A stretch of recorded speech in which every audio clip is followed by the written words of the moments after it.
Welcome to a special bonus episode of At the Table called Grabbing Coffee. This is where we're going to sit down for a roughly 30-minute one on one conversation with some of the most inspiring and fascinating individuals in our community, just like you would with a friend over a cup of coffee. We'll dive into their personal stories, challenges, and triumphs, getting to know the person behind the public persona. So, grab a cup of coffee, pull up a chair, because this week I'm grabbing coffee with Claudia Medina.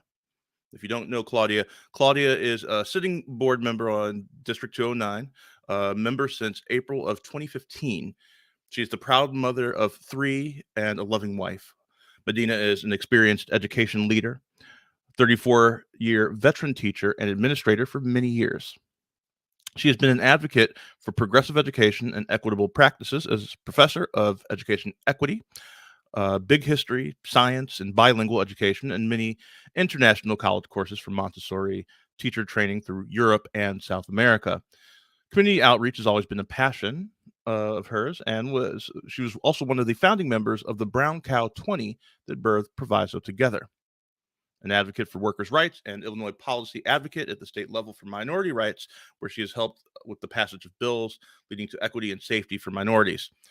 Ms. Medina is a longtime board member and former chair of the West Suburban Action Project, also known as PASO, and has brought a unique voice to Proviso, outspoken for human rights and women's rights, both nationally and internationally, spearheading several international humanitarian aid initiatives for women's birth with dignity and working with orphanages in Colombia to find humanitarian homes for children abandoned during the drug wars abroad in Colombia.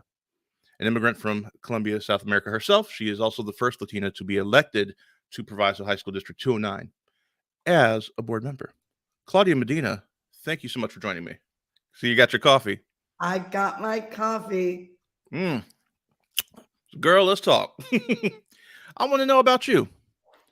My first question, and by the way, everybody, you're not going to hear from me very much in this after that intro. I'm really going to be giving the floor to Claudia to just share a bit of her narrative with us. So, Claudia, can you tell me a bit about how you became a Proviso board member?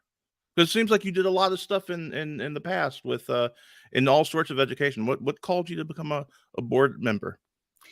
You know, Maui, I as a teacher trainer and a humanitarian advocate for so many different initiatives, I did a lot of international travel and teaching people. I was very involved with starting Montessori, which is education, which is very progressive in Europe. So after the Iron Curtain came down, there was a group of us that were called as experts to come and spearhead these new programs for education. And after coming out of communism, there was a lot of repression and there were a lot of social issues.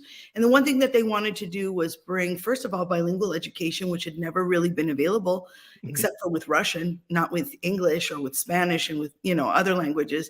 So we were really bringing unity and part of a whole coalition of, teacher trainers. We went abroad and really started spearheading initiatives that encompassed many of the Eastern European and Nordic countries to understand a different progressive stance in as far as education is concerned. So what that did, all of those initiatives, and plus I also did lots of volunteering and several initiatives that helped bring human dignity to women, right? Women who are giving birth in Nicaragua. There was 1 out of 3 children dying in Nicaragua at the time. And so we spearheaded several international aid programs where we brought birthing tables. We brought, things as simple as oil-based paint so that the bacteria wouldn't stay in the walls and the children would live. There was bicycles for transportation.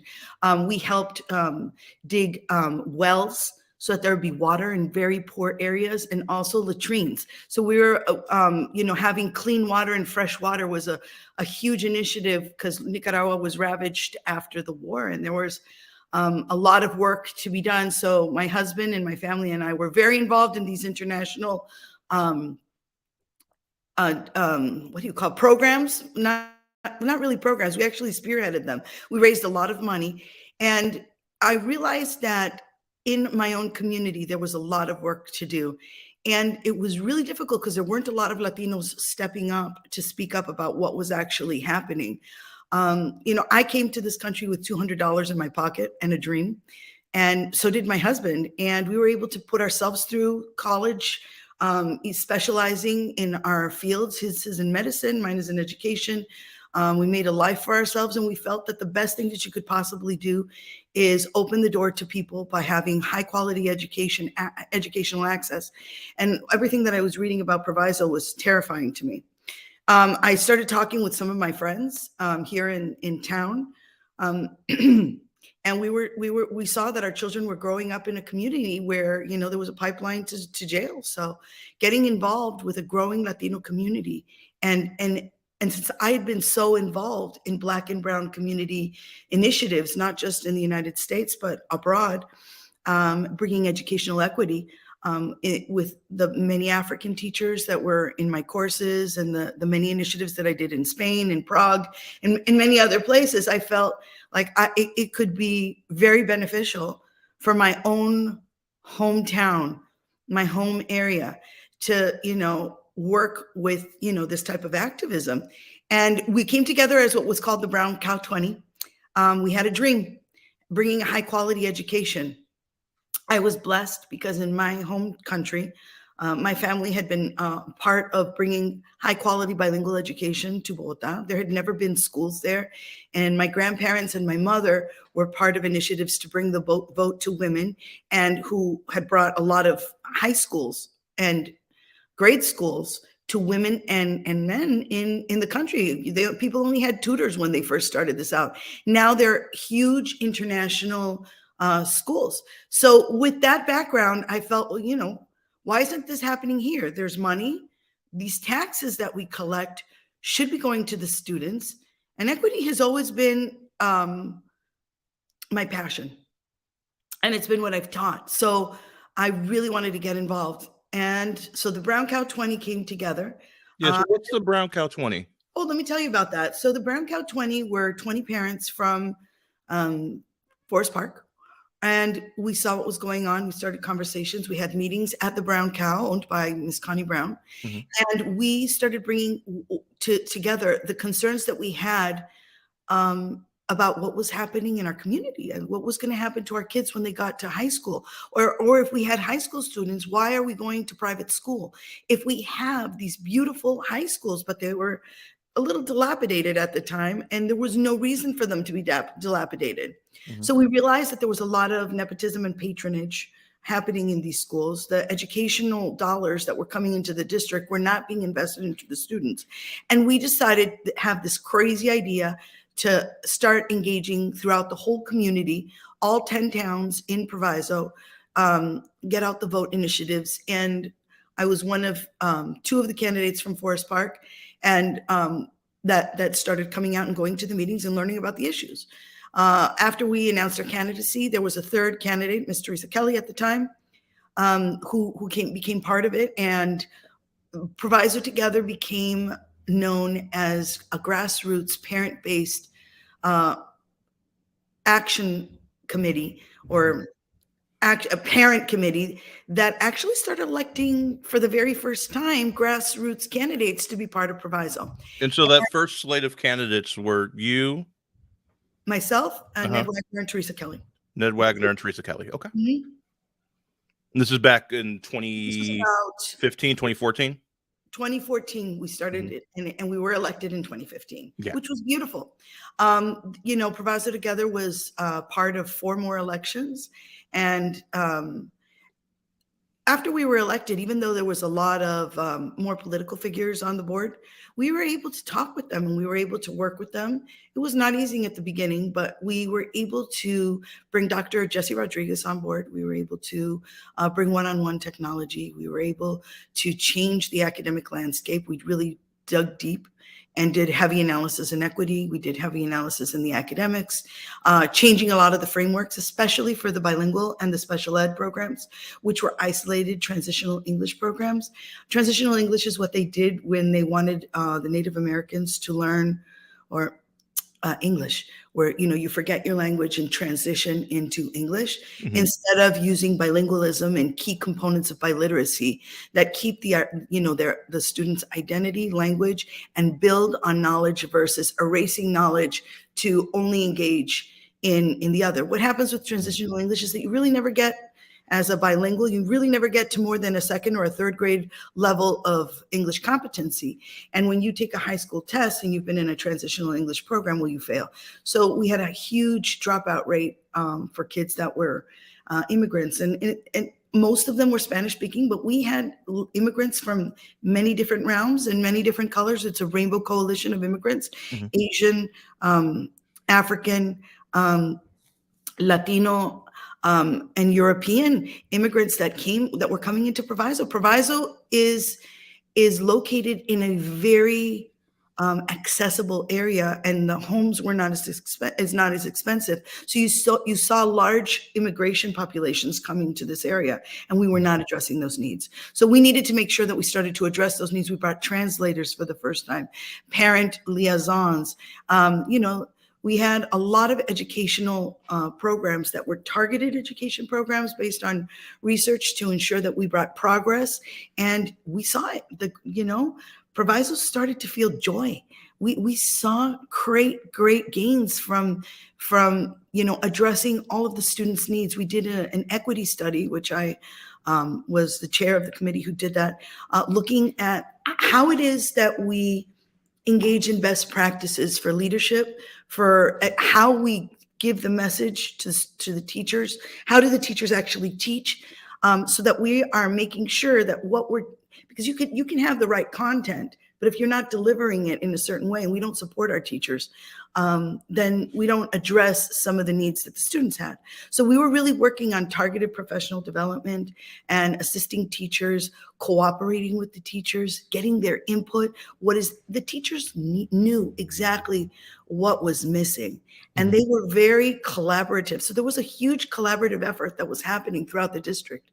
And, So this is 2015 through what, like 2017, 2018? 2019, I would say, through 2019. Okay, Things because things so changed. we happen to know that, right? Like that what you're describing sounds amazing.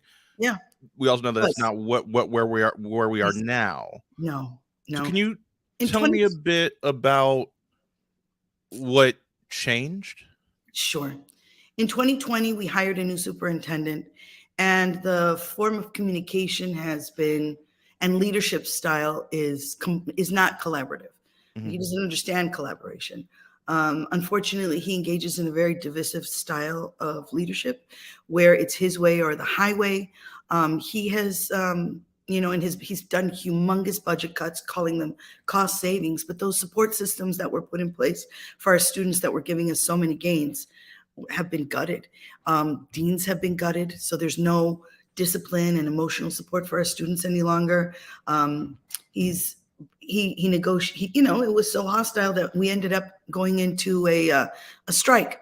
So he very much enamored, let's say, a board majority, and has based their communication style on, I would say, divisive language that can be incredibly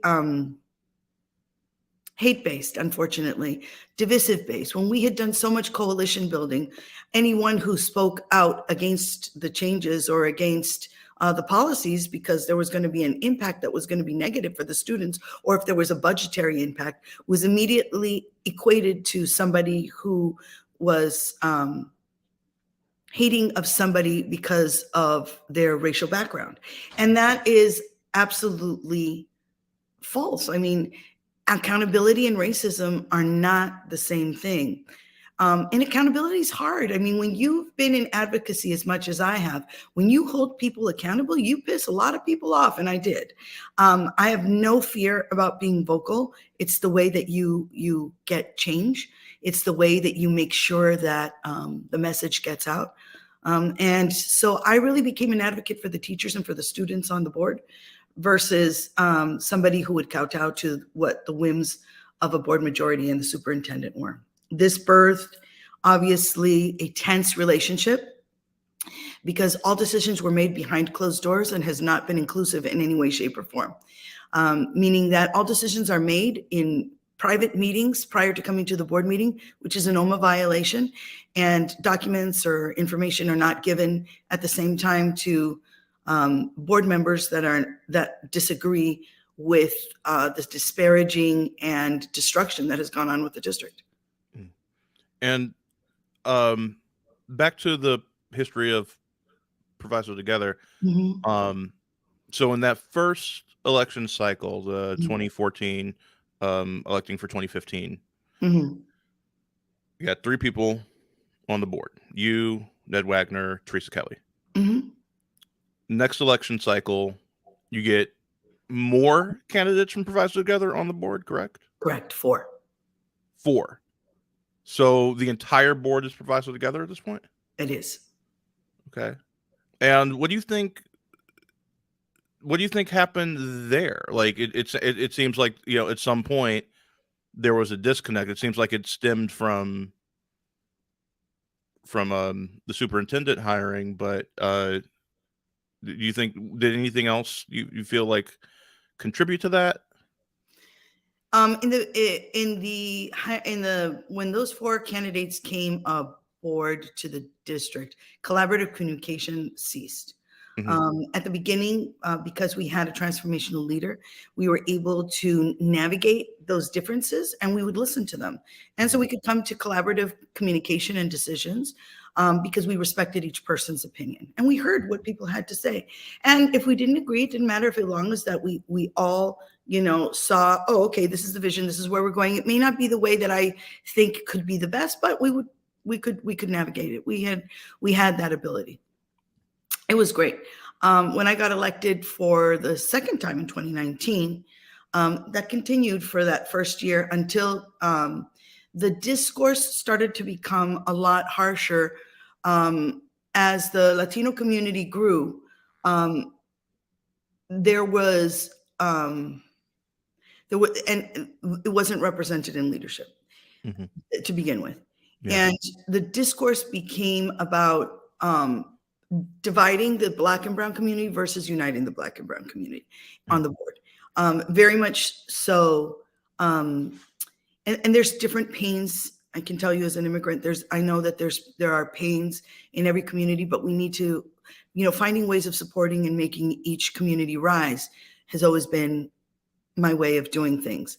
There are other board members that feel very passionate about doing their things their way or the highway. And that creates a problem, because if it's disparaging to one community or to the other community, I have always been a humanitarian advocate. And so that advocate in me does come out strong, because if I really see an injustice, or if I really see that there is a financial mismanagement started to happen, our budget stopped being balanced. There was a division in the board where there was a board majority led by one particular board member who engaged in very hostile type communication, and who that communication style birthed criminalization and dehumanization.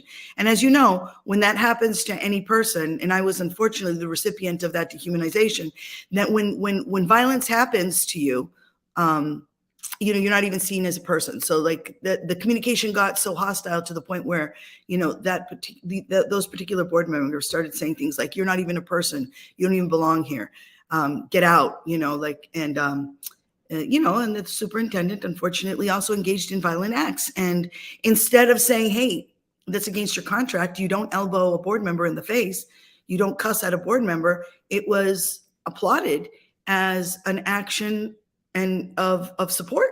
And it was all unfortunately based on a divisive language and discourse that had been implemented on the district. And criminalization and dehumanization is a very difficult thing to navigate. It has really wreaked havoc on my family, and it has wreaked havoc on the district, in the community. There's a lot of distrust, especially in the Latino community. They feel like there's despair right now, because if they speak up, they're immediately targeted. And this is something that parents of all communities are absolutely in outrage over, because no person or no human being, no child, no teacher, anyone who speaks out now, these techniques of toxic and divisive communication are utilized against them to such a point that 4 Black teachers who have been very verbal and very vocal were put up for termination only for political reason, because they have been speaking up and speaking out for the students and against the policies that are damaging and bringing disparaging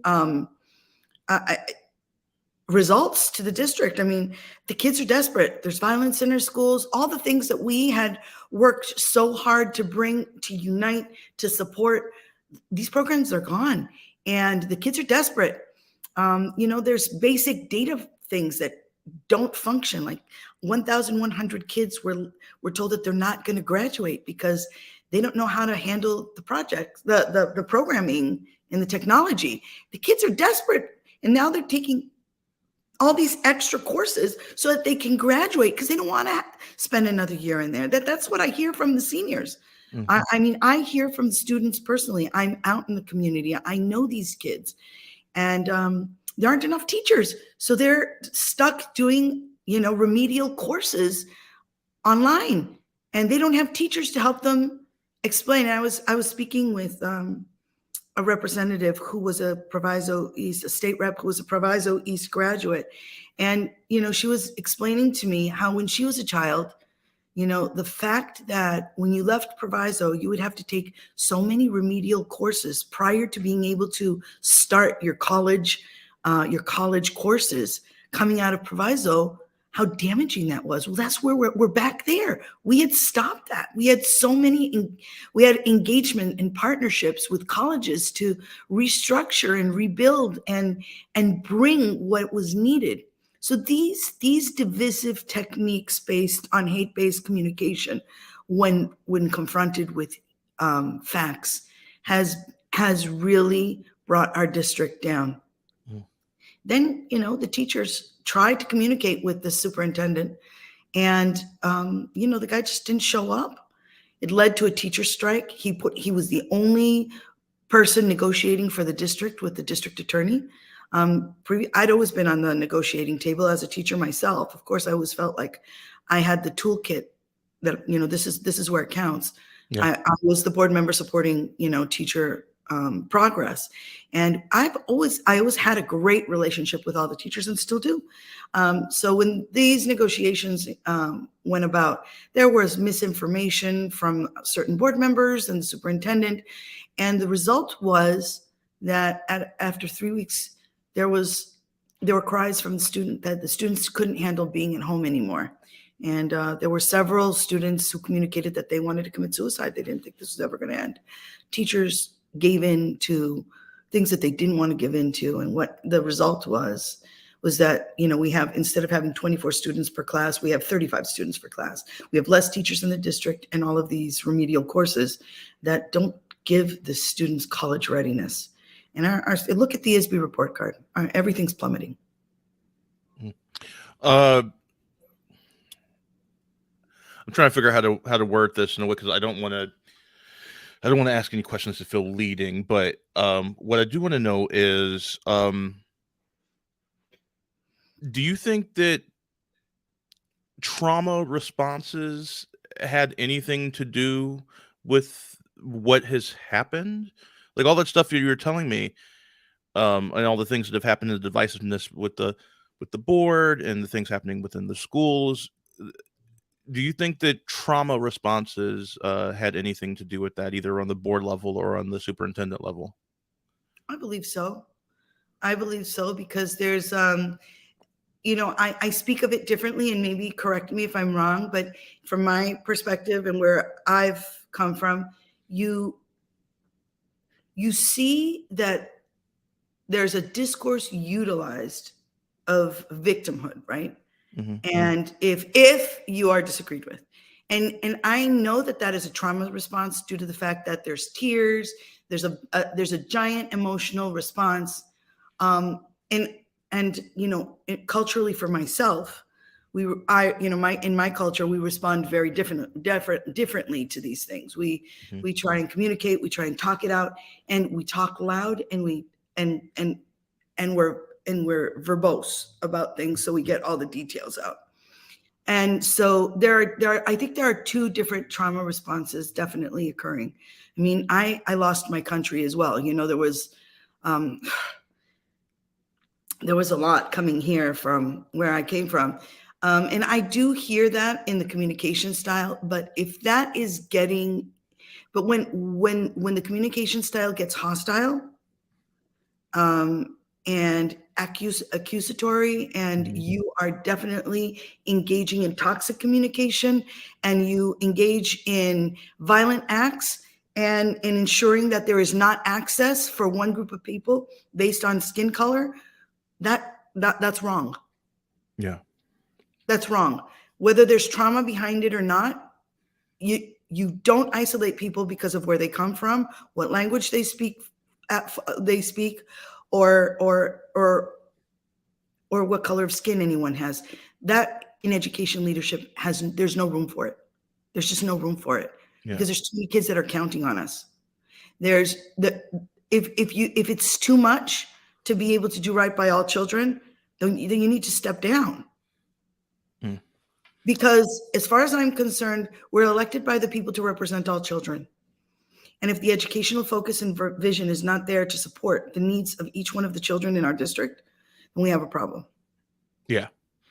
Last question for you. We've talked a lot about the past, your past, your journey leading up to this. We've talked a lot about the presently, what's happening. I'd like to talk a little bit about the future. I know you're running again. What are your hopes for the future? Less about the actual running itself, but your just hopes for the future of District 209. I really believe that the community has been engaged to advocate for the students, parents, teachers, community members, and everyone's going to support the kids. And I really think that is going to be a game changer in this election, because the people who have engaged in the nepotism and the patronage, it's not working. The last 2 years are not working. It hasn't benefited the kids. So there are a lot of engaged community members right now, and people want to vote. And they want to support people who are going to support progress and that are going to look at the issues that are affecting our kids. Now, what is the future? Honestly, we need to get rid of the superintendent, because he is absolutely incapable of transformational leadership, and he is not capable of educational gains. Where the district is failing in 2 years, and our finances are also in trouble. I mean, when your auditors quit, and it's such a difficult thing to get, certain paper financial accountability in. We missed the deadline for the district audit in December, and we're in financial straits right now. We never had a budget in the red prior to the superintendent coming on board. Now we do. So that it's a problem. We don't have the support. So what I want for the future is, instead of investing 29% of the educational budget in students, we need to be at 55% of the monies that are coming into the district to support the kids. Proviso is not a poor district. When we focus our resources on students, we rise. When we focus our resources on teachers, we rise. Why? Because teachers don't go into education to make money. Teachers go into education because they have something called vocation, because they care. And I don't know a single teacher that I've met that's not there for a reason. Some of them, of course, are ready to retire and are tired. I get that. Right now, our teachers are actually in trauma. The amount of toxicity that has been put on our teachers is devastating. It's devastating to the students, and it's devastating to them. They deserve to make a decent living. And so we need to retool how it is that we're looking at the budget and how it is that we're bringing our district forward. But there are key components that can happen. We can engage in some of the things that we did with our equity study. We can bring teacher voice and student voice to the board so they can actually hear the educational experience, the community experience. We can re-engage in town halls like we did before, where we actually talk with, not talk at people. When we talked with and we got community input, huge changes and gains were made. People came together. People who were scared of Proviso came out of the woodwork to support Proviso. We should celebrate the Proviso heroes that we have, not people who have been on the board a long time and haven't accomplished anything, but actual heroes like Greg Foster. Greg Foster just passed away. He made it to the Olympics. He's a Proviso East graduate. I can't even tell you how much he meant to our families. My son was on the Proviso East track team, and he personally mentored my son. And we were honored to be at the Greg Foster races. There are so many Proviso heroes that can come back, and we can engage when we're doing right by kids, because that's what people want to do. Claudia, I want to thank you for your time today. This has been a wonderful conversation. Thank you for sharing your narrative. That was just beautiful to hear your just unfiltered narrative. So I just want to thank you very much for that. That's about all the time we have for this week's Grabbing Coffee, because my cup is empty. And it was in full disclosure, this was tea. This was an Earl Grey with a dash of milk. It's called a London Fog. It was a tea. Well, and mine, full disclosure, I roast my own coffee. I import it from Colombia. I fresh roast it myself. And I'm having some fresh roasted, fresh ground Colombian coffee. You definitely win the battle of the beverage here tonight. But no, I want to thank you so much. I really hope that everybody enjoyed this intimate conversation and got to know our guest, Claudia Medina, a little bit better. If you want to hear more from our guest, be sure to follow them. You have places where people can follow you. Yeah, www.provisoexcels.com, because Proviso will excel with leadership that cares about students, supports teachers, and ensures that all of our tax dollars are implemented for student growth. Thank you so much. I'm going to put you backstage, but hang around for a second. We'll talk after I'm in the recording. Thank you again for this opportunity, Maui. Oh, thank you so much for sharing. I really appreciate it. So, like you said, follow her at Proviso Excels. Don't forget to follow us on Facebook, Instagram, or collectivistmedia.org for updates and more information about the change makers and issues we are highlighting on the show. And if you enjoyed this episode, don't forget to like and subscribe to our channel on YouTube. And don't forget to click the bell. It's down here somewhere, so you can get notified every time we post a new episode. That's it. Thank you so much. Echo love, everyone.